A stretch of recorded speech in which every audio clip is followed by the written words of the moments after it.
अस्सलाम वालेकुम नाज़रीन, हमारे YouTube channel all in one MCQs पर खुश आमदीद।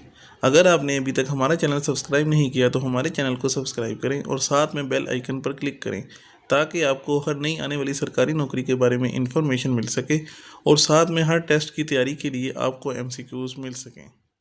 अक्सर जब आप किसी जॉब के लिए अप्लाई करते हैं तो आपने अक्सर देखा होगा कि उसके सिलेबस में बेसिक मैथमेटिक्स का नाम ज़रूर होता है। जैसा कि आप स्क्रीन पर देख सकते हैं, BPSC के तकरीबन हर टेस्ट के सिलेबस में बेसिक मैथमेटिक्स का जिक्र ज़रूर होता है। तकरीबन 20% क्वेश्चंस बेसिक मैथमेटिक्स में से ही आते हैं। आप इसकी अहमियत का अंदाज़ा इस बात से लगा सकते हैं कि आम जिंदगी में भी मैथमेटिक्स का हर जगह पर इस्तेमाल होता है। बेसिक मैथमेटिक्स में आमतौर पर परसेंटेज, एवरेज, रेशियो, प्रोपोर्शन और प्रॉफिट लॉस के क्वेश्चंस आते हैं।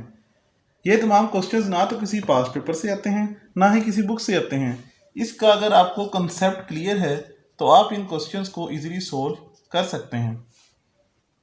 तो चलें सबसे पहले हम परसेंटेज के क्वेश्चंस के बारे में बात करते हैं। परसेंटेज दो लफ्ज़ों के मजमूआ से बना है, पर और सेंट। पर का मतलब फी होता है और सेंट का मतलब 100 होता है, यानी हर 100 में से। परसेंटेज को अगर सिंबल से डिनोट करें तो हम इसको इस सिंबल से डिनोट करते हैं। इसको अगर उर्दू में देखा जाए तो इसको उर्दू में फ़ीसद कहते हैं।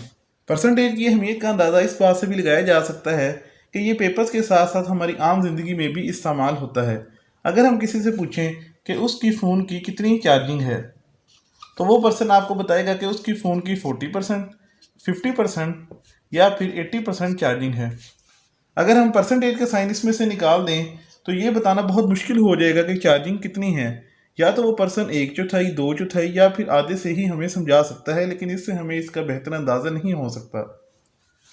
ऐसे ही अगर हम किसी स्टूडेंट से उसके मार्क्स पूछें तो वो हमें ये बताता है कि उसके 40%, 60% या फिर 80% मार्क्स हैं। परसेंटेज से हमें अंदाज़ा हो जाता है कि वो पर्सन कितना ज़हीन है और कितना इंटेलिजेंट है। अगर हमने किसी नंबर को परसेंटेज की फॉर्मेट में लिखना हो तो हम उसके साथ परसेंटेज का सिंबल यूज़ करते हैं। जैसे अगर हमने 4% निकालना हो तो हम इसको 4/100 लिख सकते हैं, यानी कि 100 में से 4। ऐसे ही अगर आपने 25% निकालना हो तो आप इसको 25/100 लिख सकते हैं, यानी 100 में से 25। अगर हम किसी नंबर को डिवीज़न फॉर्म में लिखें जैसे 4/5, 6/7 या फिर 9/13, तो जो नंबर डिवीज़न के साइन के ऊपर होता है उसको हम न्यूमरेटर कहते हैं और जो नंबर डिवीज़न साइन के नीचे होता है उसको हम डिनोमिनेटर कहते हैं। यानी कि अगर हमें इस नंबर में से चेक करना हो तो 6 हमारे पास न्यूमरेटर है और 7 हमारे पास डिनोमिनेटर है। ऐसे ही हमारे पास 9 न्यूमरेटर है और 13 हमारे पास डिनोमिनेटर है। वो नंबर्स जिनके डिवीज़न में 100 हो वो परसेंटेज बन जाते हैं, जैसे 8/100, 9/100। ये दोनों नंबर्स हमारे पास परसेंटेज को शो करते हैं।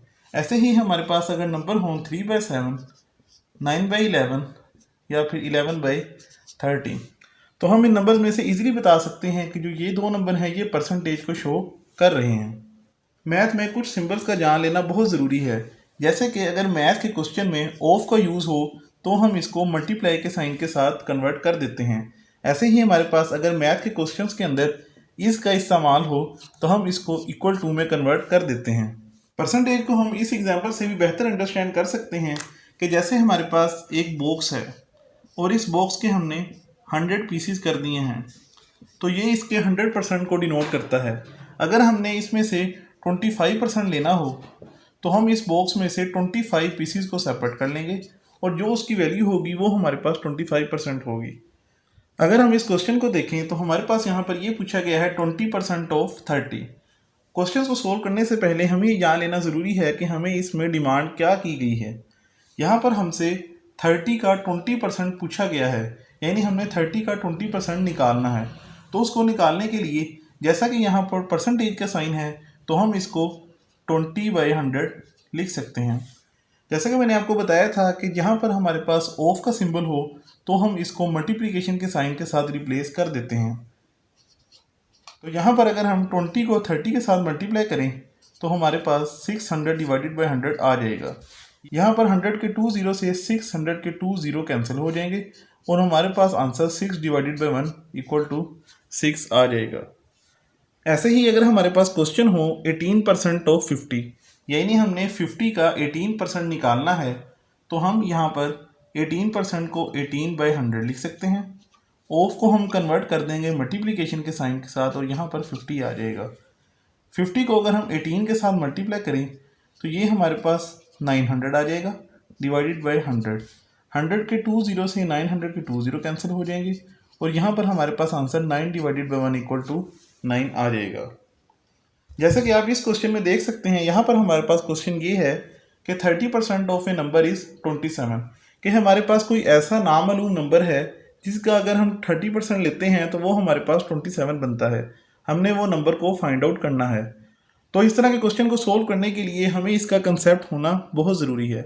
इसके लिए सिंपल वे ये है कि आप इस क्वेश्चन को एक इक्वेशन में कन्वर्ट कर लें। जैसे कि यहाँ पर 30% है तो हम इसको 30 डिवाइडेड बाई 100 लिख सकते हैं।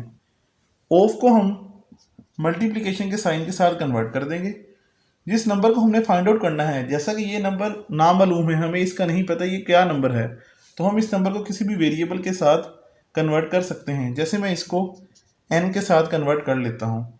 जैसे कि मैंने आपको बताया था कि इसको हम इक्वल टू में कन्वर्ट कर देंगे और ये हमारे पास 27 आ जाएगा। तो आप देख सकते हैं कि हमने इस क्वेश्चन को एक इक्वेशन फॉर्म में कन्वर्ट कर लिया है। इससे ये क्वेश्चन बहुत ईजी हमारे पास सोल्व हो जाएगा। यहाँ पर हम 30 को n के साथ मल्टीप्लाई करेंगे तो ये हमारे पास 30n divided by 100 equal to 27 हो जाएगा।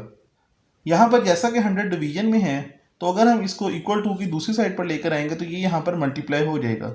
जैसे कि 30n इक्वल्स 27 मल्टीप्लाई बाई 100।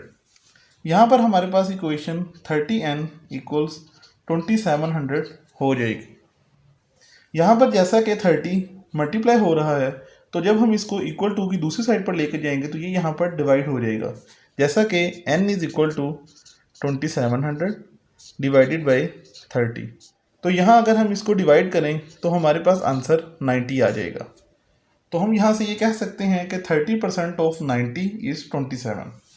जैसे कि हमारे पास यहाँ पर क्वेश्चन है 25% of A number is 300, find number, कि कोई ऐसा नंबर है जिसका अगर हम 25% लेते हैं तो वो हमारे पास 300 वैल्यू आती है।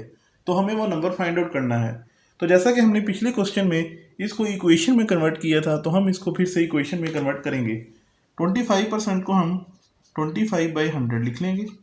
ऑफ को हम रिप्लेस कर देंगे मल्टीप्लाई के साइन के साथ। और जैसा कि हमने इस नंबर को फाइंड आउट करना है और ये नंबर नामालूम है, इसलिए हम इसको एक वेरिएबल जैसा कि n सपोज कर लेंगे। इसको हम कन्वर्ट कर देंगे इक्वल टू के साइन के साथ और यहाँ पर हमारे पास 300 आ जाएगा। यहाँ पर हम 25 को n के साथ मल्टीप्लाई करेंगे। 25n divided by 100 equal 300। हमारे पास यहाँ 100 डिवीजन में है, तो जब हम इसको इक्वल टू की दूसरी साइड पर लेकर जाएंगे तो ये मल्टीप्लाई हो जाएगा। तो हमारे पास value 25n equals 300 multiply by 100 हो जाएगी। इसको अगर हम मल्टीप्लाई करें तो ये वैल्यू हमारे पास 25n इक्वल्स 30,000 हो जाएगी। तो यहाँ पर जैसा कि 25 मल्टीप्लाई हो रहा है, अगर हम इसको इक्वल टू की दूसरी साइड पर लेकर जाएंगे तो ये यहाँ पर डिवाइड हो जाएगा। जैसा कि n is equal to 30,000 divided by 25। हम 30,000 को 25 पे डिवाइड करें तो हमारे पास आंसर 1200 आ जाएगा।